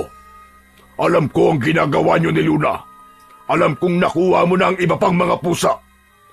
Ang buong akala ba ninyo ay porkit malayo sa akin ang mga pusa na yan, ay hindi ko makukuha ang kanila mga buhay? Diyan kayo nagkakamali. Saan man sulok sila naroroon, hanggat abot sila ng sikat ng pulang buwan, ay wala silang takas. Hindi sila makakaligtas sa kapangyarihan ko. Hindi ka magtatagumpay! Ibalik mo sa akin si Lolo Isko ko! Ibalik mo siya sa akin! Hindi ako magpapakahirap ng ganito kung mauuwi na sa wala ang lahat ng mga pinaghirapan ko. Marami na akong pinagdaanan. Hindi mo na ako mapipigilan! Akma na sanang susugod ito papalapit sa kanya nang biglang lumitaw si Luna at ito ang nakipaglaban sa hari ng mga aswang. Kitang-kita niya ang pagbagsak ni Luna sa lupa habang nasugatan ito sa braso. Mabilis siyang tumayo para tulungan sana ang diwata. Subalit nabigla siya sa paglitaw ng kulay itim na usok mula sa kamay ng taon lobo. Sa kanyang harapan ay kitang-kita niya kung paanong binalot ng usok ang buong katawan ni Luna. Unti-unti itong naging pusa hanggang sa tuluyang mahawakan ito sa batok ng aswang. Diwata Luna! Anong ginawa mo sa kanya? Ibalik mo siya sa dati niyang anyo! Hindi pa natatapos niyan ang pagpapakita ko ng lakas ng aking kapangyarihan! Mga demonyo kayo! Pakawalan niya ako! Pakawalan niya ako! Nanlaki ang mga mata ni Bugoy nang makita si Castor kasama ang mga kaibigan nito na hawak ng 5 mga taon lobo. Tigi-isang hawak ang mga ito sa leeg ng bawat batang biyag ng mga ito. Anong gagawin mo sa kanila? Bugoy! Tulungan mo kami! Nakikiusap kami! Tulungan mo kami, Bugoy! Parang awa mo na! Pakawalan mo sila, Haring Bagubo! Kung hindi, ay magsisisi ka! Pagmasdan mo ang gagawin ko sa kanila. Sa huli, makukuha ko rin ang kapangyarihan taglay ng mga mata mo. At kapag nagtagumpay ako sa gagawin kong ritual, kapag napagsama-sama ko ang malakas na enerhiyang nagmumula sa katawan ng mga pusang naikulong ko sa kapangyarihan ko, ay mapupunta na sa akin ang mga matang yan. At ako na ang magiging pinakamalakas na hari sa buong sanlibutan. Hindi!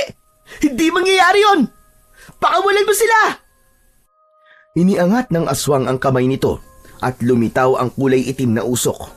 Lumapit yon sa kanyang leeg at sa mga batang naroroon. Tila merong kadenang nakasakal sa kanilang lahat. At dahil taglay ni Bugoy ang kapangyarihan ng matang pusa, ay nasaktan lang ang palad ng hari ng aswang. Tuluyan na ngang nagawa nito ang masamang balak sa mga kabataan. Naging kulay itim na pusa si Castor kasama ang mga kaibigan nito. Ni hindi maigalaw ni Bugoy ang kanyang katawan para lumaban dahil sa itim na kapangyarihan ni Haring Bagubo. Dinala ng mga alagad ang mga pusa. Naiwang nakatayo sa kanyang harapan ang hari ng aswang at sa isang iglap ay nagbago ang anyo nito. Halos manlaki ang kanyang mga mata nang makilala kung sino ang hari ng mga aswang. Ikaw? Ikaw si Mandamyan ah! Ikaw pala si Haring Bagubo, hayop ka, na nagtatago sa katawan ng isang tao! Ang sama mo! Paano mo nagawa to? Pati ang pamangkin mong si Castor ay ginawa mong pusa! Talagang wala kang kasing sama! Kampon ka ng demonyo! Hindi ko sa totoong pamangkin. Wala akong bahid ng dugo sa kanyang katawan. Dahil ang kanyang mga magulang ay kasama na rin sa aking mga biyag. Ang lahat ng mga nakikialam sa mga plano ko ay alipin ko na. Ikaw lang ang hindi ko pa nakukuha. Hayop ka! Magbabayad ka, demonyo ka! Puro kang gawa, kulang naman sa gawa. Marami na napapahamak ng dahil sa kahinaan mo. Kung gusto mo silang iligtas, sumunod ka sa akin at sa harap nila mismo ipapatayin kita. Kasama ang mga mahal mo sa buhay. Lalo na ngayong nabiyag ko na ang diwatang si Luna. Wala ka nang magiging laban sa akin. Mabilis itong nagpalit ng anyo at mula sa pagiging tao ay naging isang mabangis na taong lobo ulit ito. Tumakbo ito sa kagubatan at naglaho sa kakawian. Nanghihina naman ang katawan na napaupo si Bugoy sa lupa. Saka lang siya nakawala sa pagkakagapos ng kapangyarihang itim sa katawan niya. Wala siyang nagawa nang gawing pusa ang mga kabataan at napasulyap siya sa kanyang kariton. Kitang-kita niya na nakaupo lamang ang mga pusa sa sahig ng kariton habang bakas sa mga mata ang kalungkutan at paghingi ng tulong sa kanya. Maging ang mga engkantong umiiyak na nakabantay sa kanya ay dismayado rin nang matangay ni Mang Damian ang diwatang si Luna. Tila nawawala na siya ng pag-asang mailigtas pa ang mga biyag, kaya't inipon niya ang buo niyang lakas at mabilis na tumakbo pahabol sa mga kalaban. Sinundan niya ang amoy ng hari ng mga aswang. Lakad at takbo ang ginawa niya para lamang maabutan ang mga ito. Para nang binabayo ang dibdib niya sa pag-aalala para sa kanyang lolo Isko at sa iba pang mga bihag. Habang ang malakas na hampas ng hangin na bumabangga sa kanyang muka ay tila apoy naman na nagpapatindi sa kanyang galit. Mataas ang talon na nagpalipat-lipat siya sa mga puno. Pasadsad siyang tumigil sa pagtakbo nang makita niyang nakaharang sa daan niya ang hari ng mga aswang. Nakangisi itong naglalaway ang bibig na tila ba nagpapahabol pa sa kanya. Kusa siyang dinadala sa lugar kung saan ito gagawin ang ritual. Umatake siya rito sa pamamagitan ng paghagupit niya ng malaapoy niyang latigo. Mabilis siyang naiwasan ng kalaban at nakakaganti sa kanya ng pagkalmot sa kanyang katawan sa pamamagitan ng matutulis nitong mga kuko. Kitang-kita niya na naghilom ang kanyang sugat sa dibdib. Bago niya muling hinabol ang hari ng aswang, hanggang sa sumapit sila sa gitnang malawak na lupa na walang makikitang damo na nakatanim. Sa gitna ay ang maiingay na mga pusa na nakakulong sa hawla na kahoy. Kasabay ng pagbabalik sa anyong tao ni Mang Damian, tumayo ito sa tuktok ng malaking bato at natatapatan ng bilog na buwan. Hindi na ako makapaghintay sa pagsilip ng pulang buwan. Makikita na ng lahat ang unti-unting pagsanib ng buhay ng mga pusa sa aking katawan. Makakaipon ako ng mga buhay at kailanman ay hindi na ako mamamatay. Maghahari ako ng matagal sa buong kalupaan. Lalo na kapag napunta na sa akin ang matang pusa mo, Bugoy. Hindi! Hindi mangyayari yon! Dahil pipigilan kita sa abot ng aking mga kaya!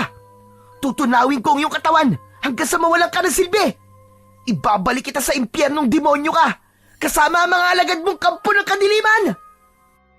Kung kaya mo akong labanan, habulin mo muna ako habang hindi pa sumisilip ang pulang buwan. Alam mo bang pinahirapan ko muna ang yung lolo Isko bago ko siya ginawang pusa? Muli itong nagsataong lobo Nagpahabol ito sa kanya at dahil sa matinding galit niya sa ginawa nito sa kanyang lolo Isko, inatake niya ito ng kanyang latigo. Tinamaan ito sa paa, kaya naman bumagsak ito sa mabatong lupa na agad din namang bumangon. Mabilis itong tumakbo papalayo sa kanya. Nawala ang pagkaaswang nito dahil yon sa epekto ng latigo sa katawan nito, kaya't sinubukan itong lumayo sa kanya.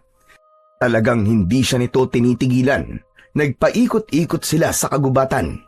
Halata sa kalaban na pinapagod lamang siya nito, pero ang hindi alam ni Haring Bagubo, hindi siya nakakaramdam ng pagod, maliban na lamang kung maglalaho ang liwanag sa kanyang mga mata. Hanggang sumapit sila sa madilim na bahagi ng kagubatan.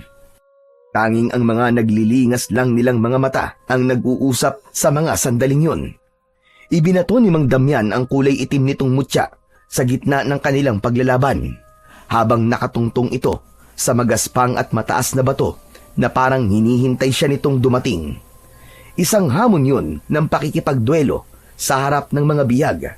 Sa likod nito ay ang bilog na buwan na walang liwanag, kundi ang kulay puting kalangitan ang nagsisilbing tanglaw sa unti-unting pagbabago ng anyo ni Mang Damian. Kitang-kita niya na humaba ang mga kuko nito sa daliri. Inihawak yon sa balat nito sa leeg na unti-unting natutuklap para magpalit ng anyo. Lumitaw ang kulay abo nitong mga balahibo sa katawan at humaba ang bibig pati ang tenga nito hanggang sa magmukha na itong taong lobo. Sumigaw ito ng alulong habang nakatingala sa langit at umaangil. Samantalang si Bugoy naman ay naramdaman ang unti-unting pagbabago sa kanyang anyo. Subalit hindi pa man siya tuluyang nakakapagpalit ng kanyang anyo, ay bigla na siyang sinunggaban ng taong lobo. Bumagsak siya pasadsad sa mabatong lupa habang nakadaga nito sa kanyang tiyan. Hindi ko hahayaang matalo ko ng isang batang walang silbi at mahina. Walang laban ang kapangyarihan mo kumpara sa kapangyarihan ko. Kaya habang maaga pa, sumuko ka na at hintayin na lang natin ang pagsilip ng pulang buwan para mailipat mo na ang iyong matang pusa sa akin. Hindi ko hahayaan na magtagumpay ka sa mga binabalak mo. Dahil hindi ko pa lubusang ginagamit sa'yo ang kapangyarihan ng isang batang tinatawag mong mahina. Wala na. Wala ka nang magagawa. Ginawa ko na rin pusa ang lolo mo. Kaya hindi ka na makakatakas. Magkasama ko kayong papatayin ng hayop mong lolo Isko. Hindi mo kami mapapatay, hayop ka! Dahil sa mga sagdaling to, ito na magiging katapusan mo. Lilipulin ko kayong lahat at wawasakin ang buhay na iniingatan mo. Kasabay ng paglitaw ng pulang buwan. Kasabay din ng pagpula ng buwan. Ikakalat ko ang dugo mo sa lupa. Ibabalik ko sa'yo ang lahat ng kasamaan mo at tutunawin kita gamit ang kapangyarihan ko! Magkakasunod na suntok sa muka ang ginawa ni Bugoy na nagpabagsak sa katawan ng taong lobo na si Mang Damian. Sumabog ang dugo nito sa hangin kasabay ng pagbagsak nito sa lupa. 2 beses itong gumulong at bumalandra ang katawan sa malaking bato na nakaharang sa daan. Tumayo si Bugoy, dala ng matinding galit sa ginawa nito sa kanyang lolo at kay Luna. Sumigaw siya ng malakas na parabang meron siyang balat na pinupuntirya sa katawan. Lumabas ang mahahaba niyang kuko na parang kasing talas ng blade. Nahawakan ni Bugoy ang kanyang muka at lumitaw ang malakas na liwanag sa kanyang mga mata. Kitang-kita niya ang kulay asul na liwanag na hugis bilog sa katawan ni Mang Damian. Nagsalubong sila sa gitna at nagpambuno ng lakas sa lakas, tapang sa tapang. Maririnig ang malalakas nilang pag-angil at tunog ng pagbagsak ng katawan ng taong lobo sa lupa. Hindi makontrol ni Bugoy ang kanyang galit at sa isang iglap ay lumaki ang kanyang katawan na katumbas ng katawan ng kalaban. Umalulong ang taong lobo dahil sa takot at ingaw naman ang maririnig sa boses ni Bugoy. Muli silang nagsuntukan at nagpalitan ng mga suntok. Hindi na kinaya ni Mang Damian ang lakas ng kapangyarihan ni Bugoy. Bumagsak muli ito sa lupa at hindi na nakabangon. Hindi ka magtatagumpay sa pagkakataong ito dahil ako na ang magiging tagapagtanggol ng mga pusang ginawa mong alipin. Halika rito!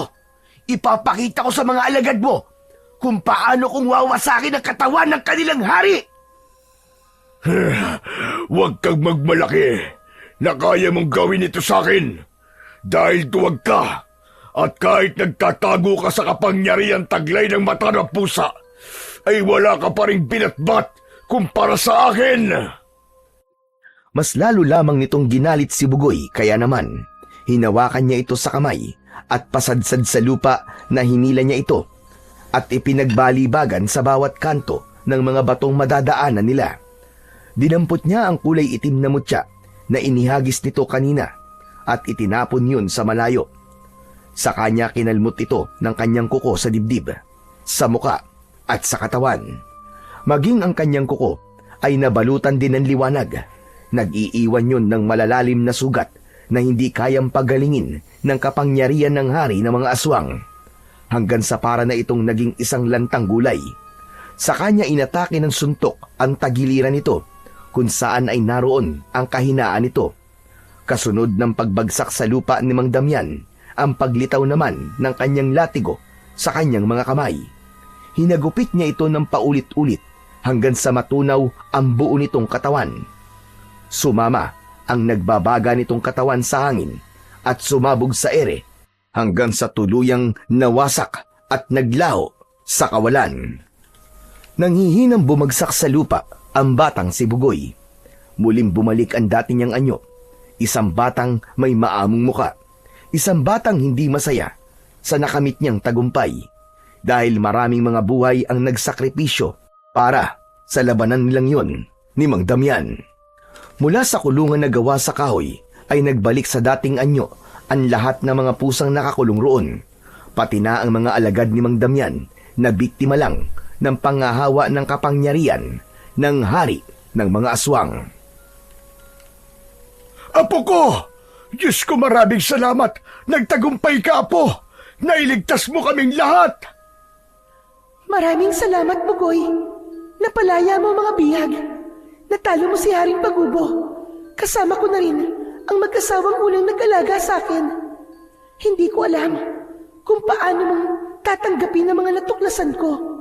Subalit si Lolo Isko lamang ang may karapatang magpaliwanag sa iyo. Tungkol po saan, Lolo? Ano pong ibig sabihin ni Diwatan Luna? Nandito sila, Apo. Panahon na para malaman mo ang buong katotohanan. Kahit sa maling pagkakataon na makilala mo ang tunay mong mga magulang. Ang tinutukoy ni Luna na mag-asawang unang nag-alaga sa kanya ay ang totoo mong mga magulang. Patawarin mo ko, Apo, kung inilihim ko sa iyo ang tungkol sa iyong pagkatao. Hindi kita totoong apo, subalit minahal kita ng higit pa sa tunay kong apo. Nalaman ko na si Castor at ang mag-asawang ito ang totoo mong pamilya. Sila ang tunay mong kadugo, kaya pala dinukot sila ng hari ng mga taon lobo upang gamiting pain laban sa iyo. Dahil alam ng hari na ikaw ang batang nakatakda para sa matampusa. Teka, naguguluhan po ako. Hindi ko po kayo naiintindihan, Lo eh. Hindi niyo po ako totoong apo? Hindi po totoo yan, Lo. Hindi ko kapatid ang walang yang si Castor. Subalit yun ang totoo, Bugoy. At hindi siya totoong pamangkin ni Damian. Ginamit lang siya para makalapit sa iyo. Hindi ko alam na nararamdaman ni Damian na matampusa na nasa iyo. Simula't simula nang kayo ay magkita, alam na niyang ikaw ang nagmamay-ari ng matang pusa. Hindi. Hindi totoo yan. Si Castor, hindi pa siya makakabalik sa pagiging tao. Binigyan siya ng parusa ng aming reyna dahil sa pangmamalupit niya sa mga pusa. Makakabalik lang siya sa kanyang anyo kapag napagtanto na niya ang pagkakamali niya at tuluyang nagsisi sa mga nagawa niyang kasalanan. Siya mismo ang magdidesisyon para sa kanyang kalayaan. Siya ang gagawa ng paraan upang makalaya sa isang sumpa.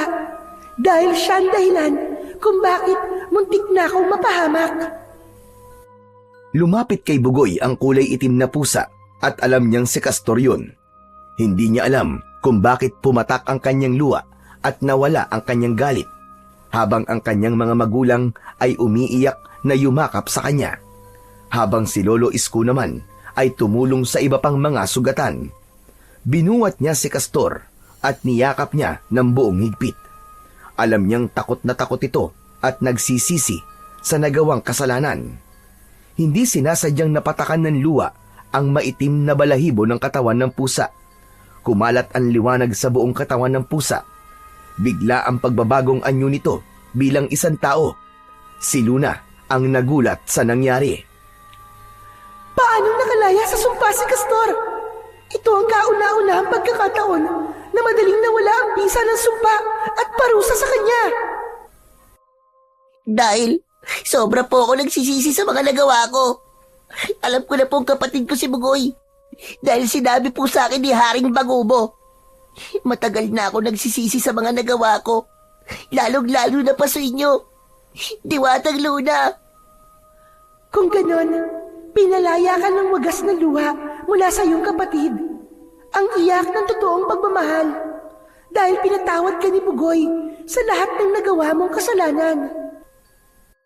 Pambihira, hindi pa rin ako makapaniwalang magkapatid kami ni Castor.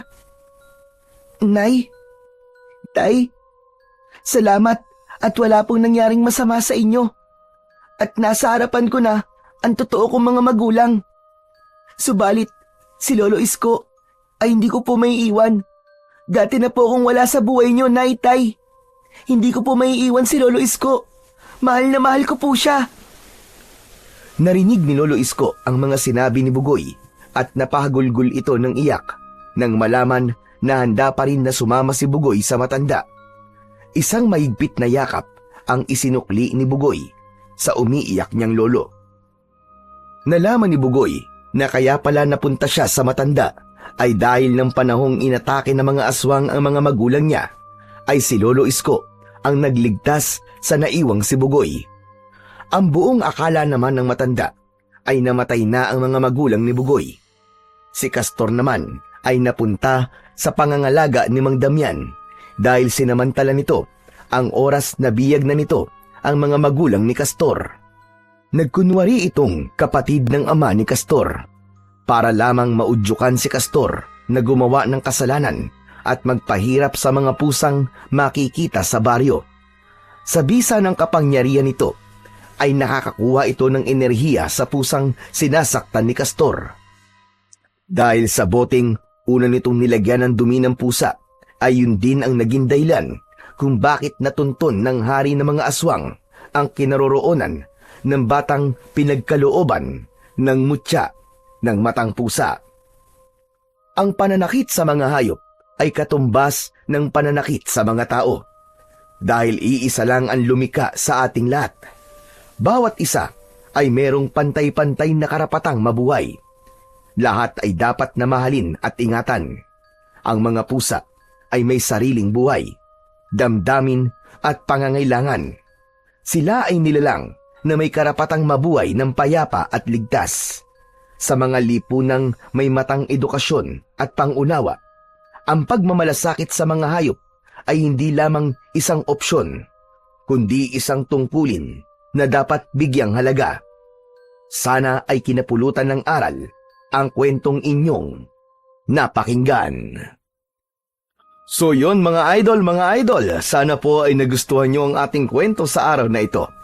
Ngayon naman po, ay dumako na po tayo sa inyong pinaka-nire-request at pinaka-hinihintay na shoutout portion. Pasensya na po pala sa mga hindi po masya-shoutout ngayon, pero pipilitin ko po sa mga susunod na kwento ay maibibigay ko na po ang inyong request. Ano pa pong hinihintay natin? Heto na po. Shoutout po kay Mayhani from Moscow, Russia. Shoutout po, Shepherd Idnara. Shoutout daw kay Ferdinand Arandia at Arandia family. Dito daw po sa Dao, Capiz. Shoutout po, Nelson Sao ng Agora Market, Navotas. Shoutout po, Megan Mostales. Shoutout po, Cesar Montero. Shoutout po, Mary Ann Anastasio from Hong Kong. Hello po sa lahat ng OFW natin dyan sa Hong Kong. Mabuhay po ang ating mga bagong bayani. Shoutout po, Jaime P., Larry Makatingay, at Tessie Omingo from Tanay Public Market. Shoutout po kay Jerry Dahug sa Basilan, shoutout po kay Marilyn sa Laguna at Dahug family from Surigao. Shoutout po Barrientos and Barbosa family sa Tacurong City. Shoutout po Maximo Alaw of Midsayap, Cotabato. Shoutout po Dailin Tabuan, Jeddah, Saudi Arabia. Shoutout po kay Jessamay Sukaire from Cebu. Shoutout po Ronald Kaisip from Batangas. Shoutout po Glenda Reña from Bawan. Shoutout po Jomar Sarate. At syempre shoutout po kay Risa Pulalan from Singapore. Hello po sa inyo dyan sa ating mga bagong bayani na OFW. Maraming salamat po sa inyo at mabuhay po ang bansang Pilipinas.